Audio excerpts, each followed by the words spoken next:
আসসালামু আলাইকুম। আমাদের দেশটা এখন একটা কঠিন বিপদের মধ্যে দিয়ে আগাচ্ছে, কারণ প্রতিদিন নতুন নতুন ইস্যু সামনে আসতেছে, নতুন নতুন সমস্যা সামনে আসতেছে। প্রতিকারের কোনো লক্ষণ দেখছি না। সেই যে আমাদেরকে ইন্টেরিয়ার গভর্নমেন্ট প্রধান সেই আমেরিকা বসে বলছিলেন রিসেট বাটন পুশ করছে, কিন্তু সেই রিসেট বাটন পুশ করা এই প্রতিবাদ জানিয়েছিল একজন ছিলেন নওগাঁর, এবং তার জন্য তাকে কিছুটা পেরেশানি ভোগ করতে হয়েছে, হয়তো এখন কী অবস্থা জানি না। এবং প্রধান উপদেষ্টা তখন বলছিলেন যে আমি এটা অন্যভাবে বলছি, ওই এসিলেন যেভাবে ব্যাখ্যা দিয়েছে আমি ঠিক ওভাবে বলিনি। কিন্তু দেখা গেল কালে কালে সেই ওই দিকেই যাচ্ছে, কারণ ওনার যত ক্ষোভ যত রাগ সব কিছুই মুক্তিযুদ্ধ কেন্দ্রিক। এই মুক্তিযুদ্ধ কেন্দ্রিকতা মুক্তিযুদ্ধের বিরোধী আর কি, মুক্তিযুদ্ধের পক্ষের না।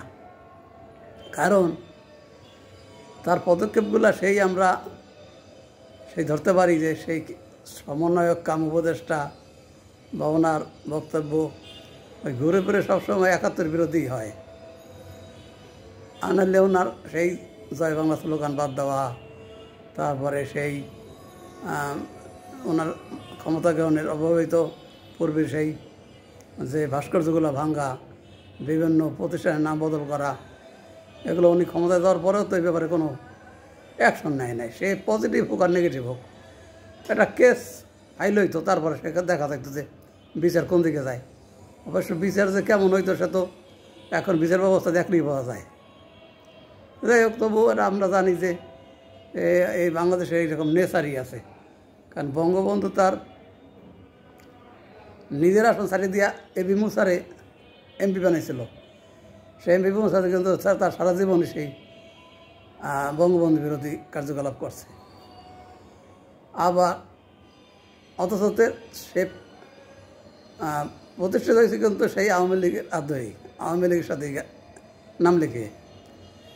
আবার তার সাথে ওনার সাথে আবার একজন আমাদের এই ভার্সিটির বিখ্যাত প্রফেসর টিভিতে টক শোতে আসতো, ওই কেমন করে যেন ওই অ্যাঙ্কারে ওই দুজনেরই এবি মুসা এবং আমাদের সেই আসিফ নজরুল সাহ এই টক শোতে বলতো মুসা ভাই এইটা, মুসা ভাই ওইটা, খুব সুন্দর উপভোগ্য কথাবার্তা বলতো।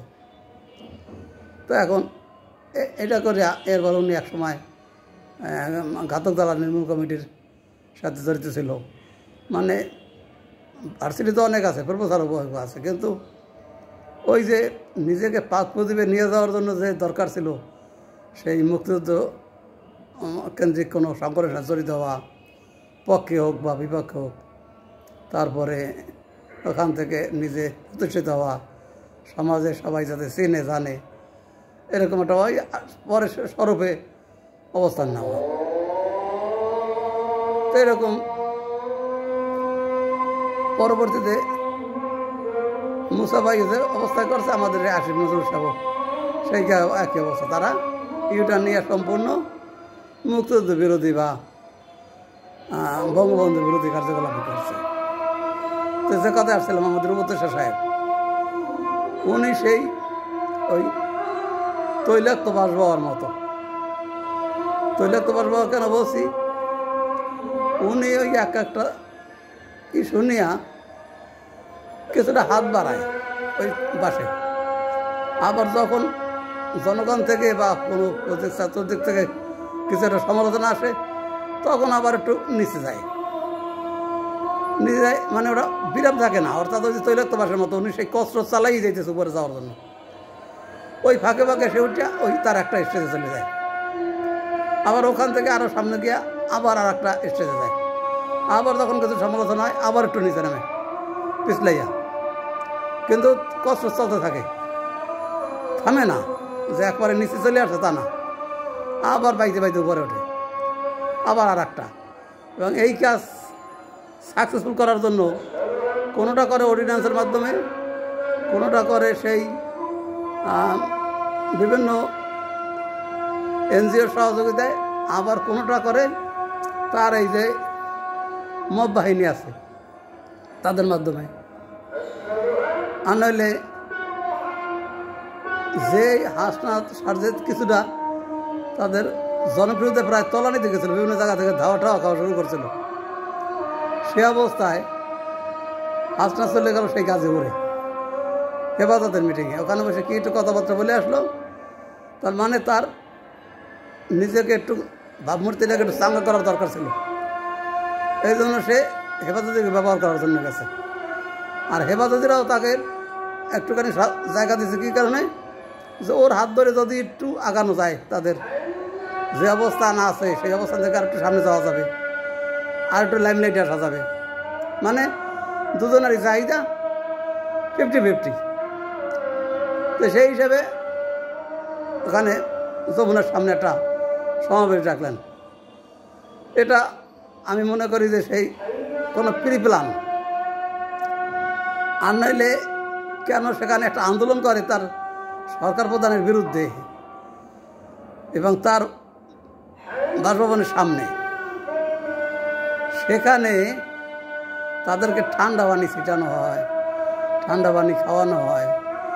আর একই কেস আন্দোলন নিয়ে যদি নার্সেরা রাস্তায় নামে, শিক্ষকরা রাস্তায় নামে, বা না আনসাররা রাস্তায় নামে, তাদেরকে মেরে পাথরের হাড়ি ভেঙে দেওয়া হয়। এবং শেষ পর্যন্ত আমরা সেই বোতল থেরাপি দেখলাম। এখন এই যে হাসনাত যে সাময়িক সময়ের জন্য একটুখানি শক্তি সঞ্চয় করতে পারলো বা একটা শোডাউন দেখাতে পারলো, সরি, এটা কিন্তু সাময়িক, এটা ঠিকবে না। কারণ 5ই আগস্টের পরে তাদের যে জনজোয়ার দেখছিলাম, মানে শীষ দিলেই হাজার হাজার লোক। এখন কিন্তু শীষ তো দূরের কথা, মানুষের ঘাড়ের রশি লাগাই টানলেও আসে না। তাহলে সে বোঝা যাচ্ছে যে এক সময় এটা ফিকে হবে, যেমন অনেকটাই হয়ে গেছে, আরটুকুও থাকবে না। আর এইটাই কাজে লাগতেছে আওয়ামী লীগের।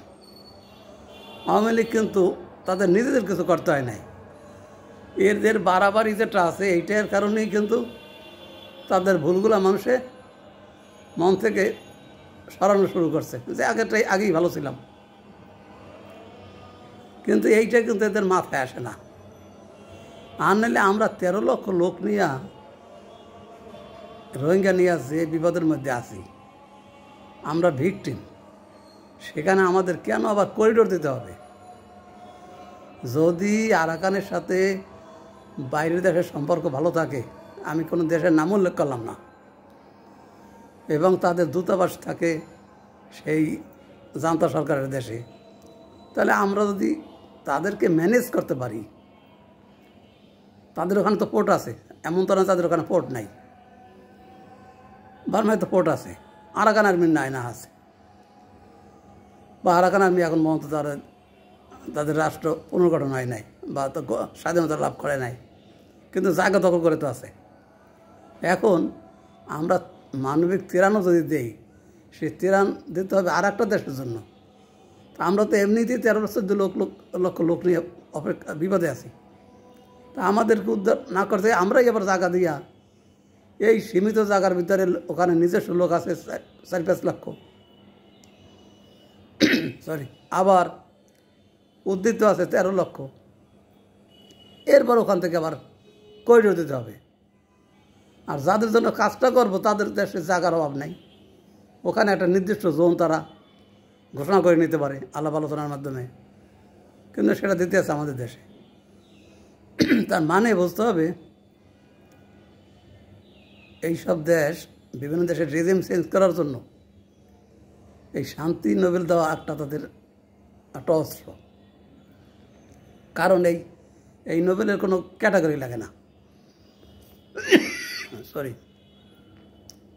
কারণ কোনো বিশেষ কোনো বিদ্যা বুদ্ধি গবেষণা লাগে না।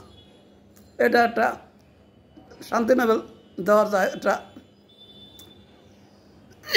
সরি, তাদের পছন্দের কোনো লোককে যার মাধ্যমে তারা কিছু একটা করতে পারবে, এইরকম একটা লোককে সিলেক্ট করলেই হলো।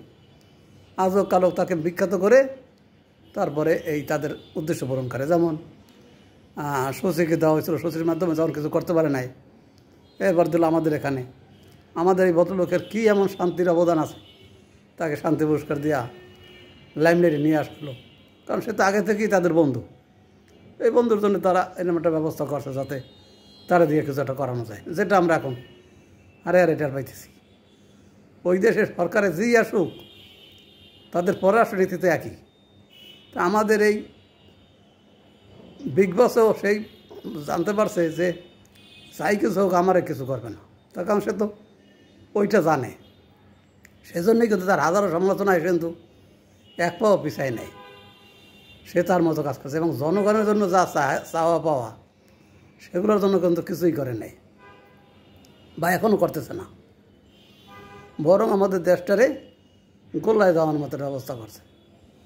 আবার কি কৌশলে সেনাবাহিনীর উপর তার কোনো কর্তৃত্ব নাই, সেজন্য সে সেনাবাহিনীর উপরে আবার কিছু ফিট করছে যাতে তার পছন্দের এই লোক দিয়া সেনাবাহিনীর উপর খবরদারি চালানো যায়। তো এখন বাংলাদেশের লোক যদি এইসব এখনও না বোঝে আর এখনও যদি বলে দেখি কী হয়, দেখি কী হয়, এই অবস্থায় যদি থাকে তাহলে কপালে দুঃখ আছে। কারণ বিএনপি তো একটা বোকার দল। কেন বলছি? এই 5ই আগস্টের ফলে যে সুবর্ণ সুযোগ ছিল, তারেক রহমান কিন্তু ওই সময় বাংলাদেশে আসতে পারত, এবং তারপরেও অনেক সময় ছিল, বেশ কয়েকটা ইস্যু তৈরি হয়েছিল, 2-3 বার অন্তত। সে সময় সে দেশ এসে তার কেস ফেস করে এটা ইজিলি এটা থেকে সে মুক্তি পাইত, এবং দেশে এইরকম এই যে মব বা আরও যা কিছু আছে এগুলা করার সাহস পেত না। এবং বিএনপিকে অনেকবার অনেক কথাই বলছি যে বিএনপি জানি সহজে যাতে দৌড় দিয়া ওদের ডাকে না যায়, কারণ 2 দিন পর ওদেরকে আখের সাবরা বানাবে। তাই তো হয়েছে, এই যে এখনই বিএনপি আওয়ামী লীগ ভাই, বিএনপি আওয়ামী লীগ আর ভাই ভাই হয় কেমনে? আওয়ামী লীগ ভিকটিম, আর বিএনপি তো তোদের সাথেই ছিল, তোরা কেমন বিএনপির আবার আওয়ামী লীগ ভাই ভাই, বিএনপির নিষিদ্ধ চাই, এটা কেমনে হয়? তো এখন বিএনপির এখনও বোঝা উচিত যে চিরশত্রু যে আগে যে তাদেরকে আওয়ামী লীগ তাদের উপর অনেক অন্যায় বিচার করছে, কিন্তু এখন তো বুঝতে হবে যে আমি এক সাইডে পানি এক সাইডে আগুন, আমি ঝাঁপ দিয়ে পানিতে পড়বো না আগুনে পড়বো। তাহলে সেই হিসেবে তো আওয়ামী লীগ নেতাদের সাথে বা আরও অন্যান্য নেতাদের সাথে আলাপ আলোচনা করে দেশের যাতে ভালো হয়, এমন যাতে ইউনূস সাহেব ভালো মানুষ, কিন্তু সে কিছু করতে পারতেছে না, এটাও তো হতে পারে। কিন্তু উনি তো বোকা না, কারণ উনি যেভাবে হাত পা ছুড়ে যেভাবে কথা বলে, ওনার আশেপাশে কেউ থাকলে তো তার থোতা মতো ভেঙে যাবে, সে ওনার কেনুর গুতায় বা হাতের পাঞ্জায়। তো সেই হিসেবে বোঝা যায় তো উনি বোকা না, কিন্তু উনি সূক্ষ্ম কৌশলে আমেরিকার কিরণকে পরিণত হয়েছে এবং নিজের কিছুটা ক্ষোভ এবং রাগ আছে আওয়ামী লীগ সরকারের উপরে, সেটার কুফল আমরা পাবো সমগ্র দেশবাসী। অতএব এখন থেকে আমাদের কিন্তু এইসব ডিপলি ভাবতে হবে, আর বসে থাকার সময় নেই। কারণ উনি বলছে আমার সমালোচনা করেন, আবার ওনার সমালোচনা করলে উনি সহ্য করতে পারেন। উনি পত্রিকার কোনো স্বাধীনতা নাই।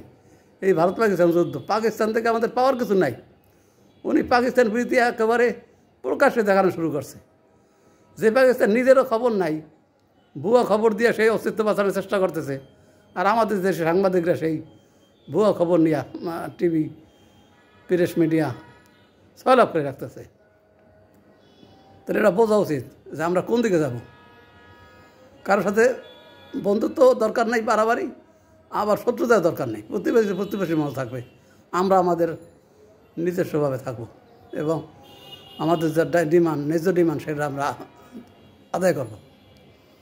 কিন্তু পাকিস্তান তো আমরা 71ই সমাধান হয়ে গেছে, তারপরে তো তারা আমাদের সাথে কোনো আজ পর্যন্ত তারা ক্ষমা চায় নাই, তাছাড়া আমাদের যে দেনা পাওনা হিসাব নিয়ে কোনো কথা হয় নাই, আমরা গায়ে পরে আবার পাকিস্তানের সাথে বন্ধুত্ব করতে গেছি। তো এটা তো বোঝাই যায় যে ওনার নিজেরও কতগুলো ক্ষোভ আছে, এই ক্ষোভের কারণেই এগুলো করতেছে। কিন্তু পুরা দেশবাসী আমরা ভুগবো ওনার এই ব্যক্তিগত ক্ষোভের কারণে।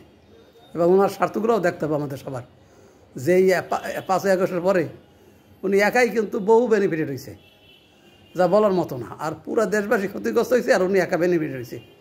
এবং সামনে আরও বেনিফিটেড যত রকম হইতে পারে তার অনেক কিছুই উনি গুছগাছ করে নিয়েছেন। অতএব আমাদের এখনই ভাবার সময় হয়েছে, আর দেরি করার সময় নেই। আসসালামু আলাইকুম।